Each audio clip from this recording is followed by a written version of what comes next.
вечер. Мы находимся сейчас в ресторане «Нитан». Несколько лет организаторы делают здесь соревнования по спортивным танцам для начинающих, так называемые аттестации до класса С. И это очень хорошо, потому что на таких турнирах дети имеют возможность вытанцевать, как говорят наши клиенты. В году проходит 3-4 соревнования, и они дают возможность детям сравнивать друг друга и судьям сравнивать между собой, благодаря тому, что они выступают в начале сезона, в середине сезона и в конце сезона.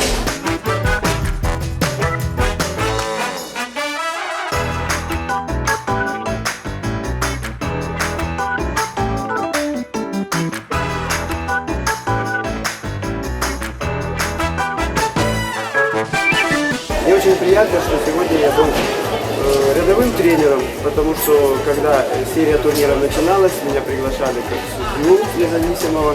Ну и мне кажется, что я тоже внес свою лепту в развитие этого вида соревнований степ-бай-степ. Так получилось, что 4-й год я работаю в Харьковской области.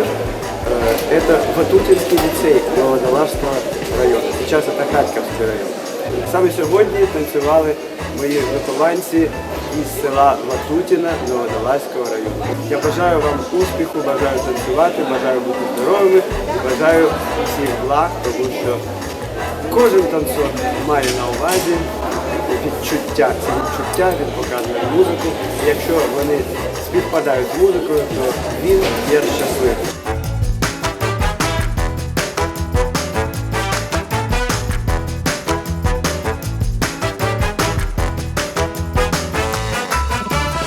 Хотелось бы выразить огромную благодарность всем родителям, всем ребятам, которые нас поддерживают. Не только с Харькова, с разных областей, с разных регионов приезжают поддержать нас турниры. Это очень приятно, что с каждым годом наш турнир растет и становится все лучше и лучше. Спасибо.